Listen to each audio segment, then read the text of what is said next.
আসসালামু আলাইকুম। বাংলাদেশের রাজনীতিতে একটি সমালোচনার ঝড় বয়ে যাইতেছে।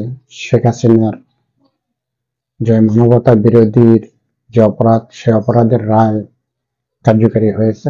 মানে অপরাধের যে রায়টা সেটা হয়েছে, কার্যকারী না, রায় হয়েছে। স্বরাষ্ট্রমন্ত্রী আফরুজ্জামান, তারও ওই একই রায়, ফাঁসির রায় কোর্ট থেকে দিয়েছে।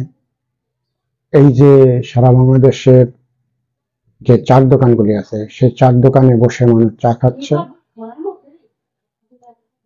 আর শেখ হাসিনার ফাঁসির রায় হয়েছে, স্বরাষ্ট্রমন্ত্রীর ফাঁসির রায় হয়েছে। এই যে আলোচনা সমালোচনার যে একটা ঝড় চার দোকানগুলিতে বয়ে যেতেছে, মানুষ যারা আওয়ামী লীগ করে তারা মন খারাপ করে বসে আছে, যারা বিএনপি করে তারা হাসতেছে চা খাচ্ছে, যারা জামাত ইসলাম করে তারা হাসতেছে চা খাচ্ছে, অন্যান্য দল যারা করে তারা চুপ করে আছে। বাংলাদেশের রাজনীতিতে এই বিষয়টা নিয়ে কি প্রভাব পড়বে সেটা হয়তো একটা ভালো মন্দ কোনো প্রভাব এখনো বোঝা যাবে না। সেটা বোঝা যাবে যে সামনে তো জাতীয় নির্বাচন আসতেছে, সেই নির্বাচনের পরে। এই বিষয় নিয়ে শেখ হাসিনাও শেখ হাসিনা এবং আসাদুজ্জামান খান ওনারা কোনো কথা এখনো বলেন নাই, কোনো মিডিয়াতে কোনো গণমাধ্যমে আমি পাইনি। তবে আওয়ামী লীগ সরকার যখন ক্ষমতায় ছিল তখন তাদের সময় এরকম একটা রায়, একটা ঘটনা, একটা নাটক সামনে আসতো। কখনো পরিবাণন নাটক, কখনো বঙ্গবন্ধু ভাস্কর্য ভাঙছে সেই নাটক, কখনো বাংলাদেশ নিম্ন আয়ের দেশ ছিল, সেখান থেকে মধ্যবিত্ত আয়ের দেশে আমরা চলে গেছি। আবার 2041 সাল 42 সালের ভিতরে বাংলাদেশ উচ্চবিত্ত আয়ের ভিতরে আমরা চলে যাব। এই যে গরিবের থেকে ধনী হওয়া, এই যে নাটক, এই নাটকগুলি নিয়ে মানুষ 6 মাস 8 মাস চার দোকানে শুধু আলোচনাই চলছে। তা মধ্যবিত্ত আয়ের দেশে আমরা আসতে পারছি কিনা জানি না, তবে যে নাটকগুলি হয়েছে সেই নাটকগুলির কথা বলতেছি। এবং বাংলাদেশের রাজনীতিতে এইটার ভালো মন্দ এখনো কোনো প্রভাব পড়েনি। আওয়ামী লীগ অনেক জনগণ একখানে কইরা তারা কোনো প্রতিবাদও করতে পারেনি, কারণ আওয়ামী লীগ যখন ক্ষমতায় ছিল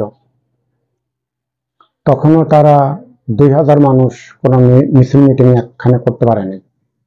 একটা জায়গায় সমাবেশ হলে সেখানে বাউল শিল্পীদেরকে আইনা গান গাওয়াইয়া তারপরে তারা মানুষের সমাগম ঘটাইছে, তাও বেশি মানুষ ওখানে যায়নি। তো তারা যেখানে মিছিল মিটিং করে সেখানে জনগণ যেতে চায় না।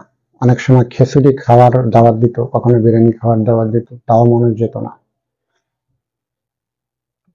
আওয়ামী লীগ তারা যখন রাষ্ট্র চালাইছে তখন জনগণের সাথে যে একটা বন্ধুত্বপূর্ণ ভাব, আওয়ামী লীগ সরকারের সেই বন্ধুত্বপূর্ণ ভাবটা তাদের ছিল না, যার কারণে জনগণ তাদের পিছন থেকে সাধারণ জনগণ সরে গেছে। ঢাকাতে কিছু মানুষ একখানে হইয়া ককটেল এটা সেটা ফুটকি ফুটাইছে। এগুলা হলো যারা আওয়ামী লীগ যখন ক্ষমতায় ছিল তখন তাদের কিছু সুবিধা ছিল, তারা কিছু টাকা পয়সা কামাই করছে। এখন ওই টাকা কিছু উড়াচ্ছে ফুটকা কিনা ওই ফুটকা ফুটাচ্ছে, উড়াচ্ছে।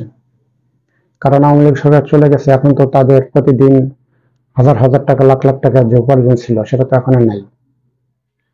অতএব তারা একটু ফিল্টে নামবে, এটাই স্বাভাবিক। তবে ওই 400-500 মানুষ নাইমা এই রায়ের বিরুদ্ধে কিছু করা যাবে না। আশা করি আগামী 30-40 বছর আওয়ামী লীগ পিছিয়ে পড়ে যাবে শুধু একটা ভুলের কারণে। শেখ হাসিনা, স্বরাষ্ট্রমন্ত্রী আসাদুজ্জামান খান, ওবায়দুল কাদের এবং আরো কিছু নেতাদের কারণে এই আওয়ামী লীগ দলটা একবারে শেষ হয়ে গেল। এই আওয়ামী লীগ দল শেষ হওয়ার জন্য এদেশের জনগণ দায়ী না, এবং এই দেশের যারা আইনজীবী, বুদ্ধিজীবী, সুশীল সমাজ কেউই দায়ী না। এই আওয়ামী লীগ ধ্বংস হওয়ার পিছনে একজন মানুষই দায়ী, একজন মানুষই দায়ী, এবং একজন না, কয়েকজন দায়ী। শেখ হাসিনা সহ ওনার দলের বেশ কয়েকজন দায়ী এই আওয়ামী লীগ দলটাকে ধ্বংস হওয়ার জন্য। কারণ এত মানুষ মারার কোনো দরকার ছিল? প্রায় 1400 মানুষ আপনারা মেরে ফেলাইছেন। তাও কি বিশ্ববিদ্যালয়ের ছাত্র, সাধারণ মানুষ কেউ তো বাদ পড়ে নাই,